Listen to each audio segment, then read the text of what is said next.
I've said a few times now that certain weapons do better inside Rebirth than they do inside regular Battle Royale, and the Cold War AK47 is definitely one of those weapons. So here we're going to showcase some gameplay that I got using the Cold War AK47 as an SMG build. So not only did we get a Rebirth win with this, but we'll also show you the class setup we used for these gameplays at the end of this video, so make sure you stick around to the end. And also make sure you subscribe for more gameplay Rebirth content like this, and we're trying to hit our goal of 1,000 subscribers on this channel too. Now let's talk about the Cold War AK47 for a bit. This gun performs extremely well at close to medium range. Now, past that you're not going to be able to use this build. It's just not ideal for long range distances, especially only using the iron sights on this weapon, as you can see throughout the gameplay.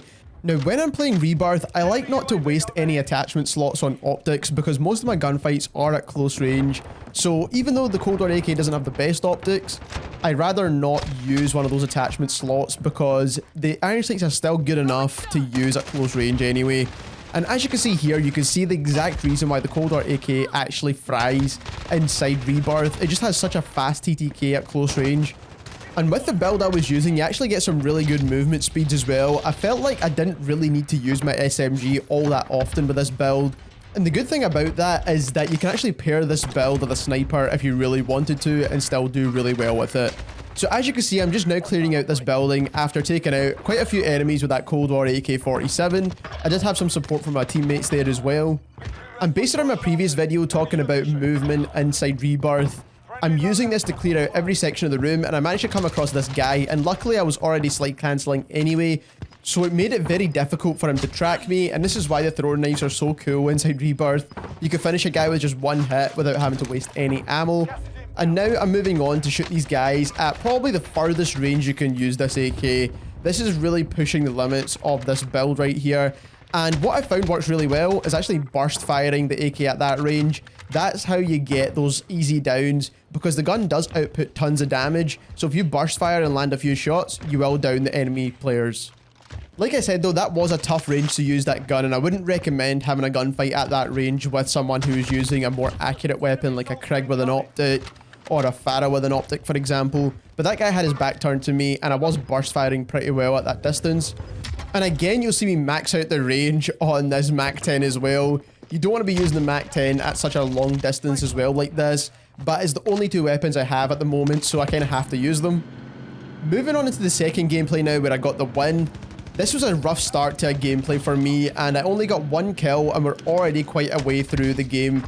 And as you can see, I knocked over the first guy. They were already getting shot from somewhere else, and I managed to kill the second guy with the AK because the AK absolutely fries inside Rebirth, like I keep mentioning to you.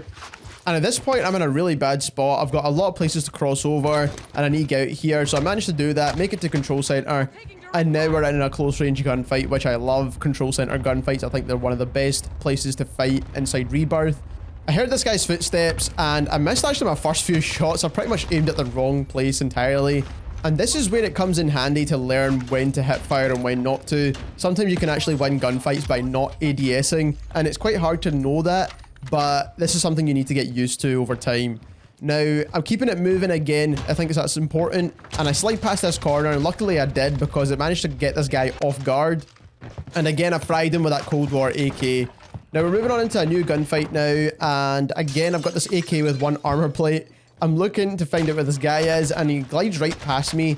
And even though I have one armor plate, the AK fries so quick that this guy still couldn't kill me. And this is why this gun is so good inside Rebirth. It's quite crazy to me that assault rifles are still doing a lot better than SMGs inside Warzone when it comes to close range.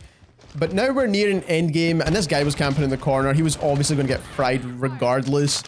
And now I'm keeping it moving, plating up still. And my teammates actually get shot from the door that I was just at. And I managed to finish this guy with the Cold War Mp5, which is quite handy. So this is why you need to have both of these two weapons, because they both destroy super quick, and just people can get fried without even realizing it.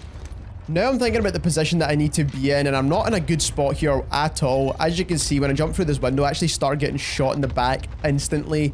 And I don't really know how I survived this at all. I managed to make it inside this building, and there's a whole gunfight going on in here. I quickly throw a stun so I can escape and play up. It's so important I do this. And I actually turn this corner and see this guy through the window, beaming with the Cold War AK-47. And then I jump through this window because this is the last guy left, beam him with the Cold War MP5, and that's how you get the win with these two weapons. So here is the class setup we were using for these gameplay clips. Now we did use a couple of different setups for the Cold War AK47, which is the main star of the show, and we'll give you the one that felt the best. But we also switched out the Cold War MP5 for a MAC-10 build, and both worked extremely well. I just personally prefer to use the Cold War MP5. But let's get on into the Cold War MP5 build first, and then we'll move on into the AK. So for the Cold War MP5, you do want to use that agency suppressor. Now I have tried out the sound suppressor, but you do need that recoil control that you get with this attachment because you don't use any underbarrels. So make sure you use the agency suppressor. Then I was using the bruiser grip for faster movement. Now inside Rebirth, I think this is one of the best attachments to use. Then for ammunition, you want to use a Stanag 50 round drum. This is the largest magazine you can get for the Cold War MP5. The laser attachment, you do want to use a Tiger Team Spotlight for the faster movement. If you want a little bit better hip fire accuracy, go for the steady aim laser. But in the gameplay, you would see me use the Tiger Team Spotlight. And then lastly, I was using the Serpent Grip, and that's to counteract the ADS penalty you get with the agency suppressor. Now moving on into the main weapon here, which is the Cold War AK47. Now like I said, I think this is one of the best weapons for Rebirth because it outputs such high damage, and a lot of people do use an optic on this gun, but I was using it mainly for close range, so you don't really need to put that optic on there. But for the muzzle, you want to use the regular sound suppressor. This is going to give you a quicker aim down sight time, you want to get the faster bullet velocity, and you get the sound suppression with it as well. You skip out the barrel entirely. I've seen a lot of people choose the Spetsnaz RPK or even the Liberator or the Reinforced Heavy, but like I said, I skip out the barrel entirely on this gun. I do go for the 45 round mags, however, because you do need that extra magazine capacity. You could actually get away with just the base mags on the Cold War AK because it does output tons of damage. Then you do want to use the Tiger Team Spotlight for the faster movement. You want this gun to feel more like an SMG, and this is the only attachment that allows you to do that.